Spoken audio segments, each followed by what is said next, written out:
Hi, it's me again with Corel Tips and Tricks, and the video today is about how to make this pattern that looks pretty cool to me. I just started playing around with it. So what we're going to do, we're going to take three circles.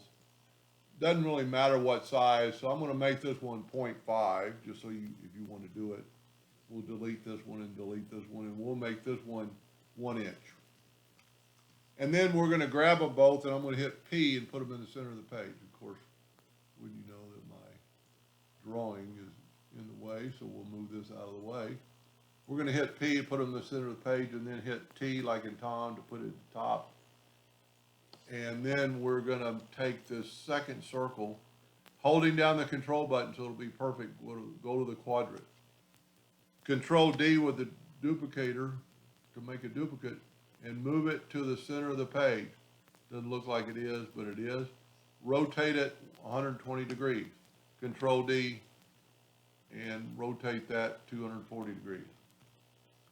We're a little bit thick, so let's back up and let's make sure we just got one copy. Let's make this circle 0.75. Okay, that might be too big. Control D and make a duplicate. Move the rotation to the center and rotate it 120 degrees. What we want is some space. There we go. That'll work. Now we're going to take the Smart Fill tool and just fill that in. It's going to create a new shape. That looks pretty good. And now, and the reason I put it up, I could have put it at the bottom. Might have been easier. But we can always flip it. And I wanted to put it in the top so I could have, and that doesn't really matter. We're going to make it yellow. We're going to zoom in here. We're going to, first of all, select it. So when we get the interactive fill tool, we can go just about from the center outward, but we're going to get the conical or elliptical. Now we need to move this to the center, and we're going to bring this in and kind of make it look kind of round. Now we're going to take this one right here and take a black. Whoop. Oh, I need to make the black here. That's the adjustment dot. Now you see we've got it white in the middle, but we're going to double click. Let me get back to the interactive fill tool again. And let's double click on that. Well, we need to double click on this line. And we're going to make that a yellow. We're going to go to our color palette and make it yellow. So that looks pretty good. We're going to expand this out a little bit. Make it a little bit more yellow. I want it kind of the black to kind of, and the white's going to kind of give it a little gloss. We can actually do another one and have it white too, kind of double up the white. So you see what that did. Now, we're going to take an ellipse and we're going to hit P, put it in the center of the page. Now, because this is a three-part item, it's not going to get to the center. So what I'd like to do first is just try to get it to the center. I'm going to change my nudge factor to something pretty little, 0.01. I'm going to zoom in here so we can see it. And I'm either going to grab the circle, but the circle's in the center and we need it to be in the center. So we can click on this and we're going to edge it up till it's more in the center, and that's pretty good.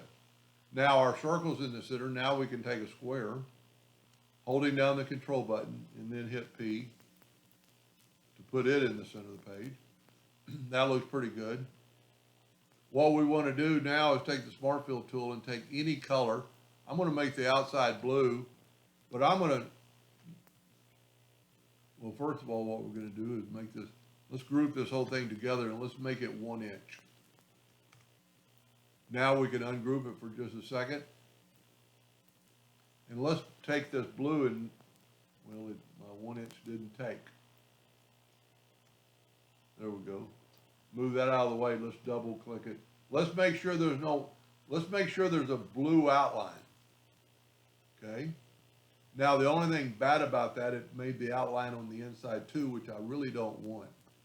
So what we can do then, let's Let's try this. Let's left click. Let's right click and you can see the outline in blue.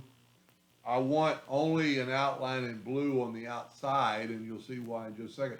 So what I'm going to do is I'm going to take this and I'm going to nudge it over a couple of times, and then I'm going to take out the circle. So we need to select that, go up to Object, break the curve apart, and get rid of the circle. Whoop. So now, there's no outline on that one, and there's only an outline on this one, on the outside. That's pretty important, because we don't want a blue on the inside. Now we can take this black, or take the Smart Fill tool and put it on black, and fill that in, and see what's happening. Then I can nudge that over, and then I can nudge this over. Well, I think I actually got the box and maybe the circle. Now nudge that over, and look what you got.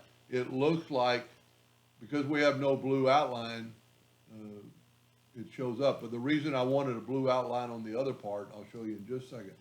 Control D and make a duplicate. Well, we're not going to use that.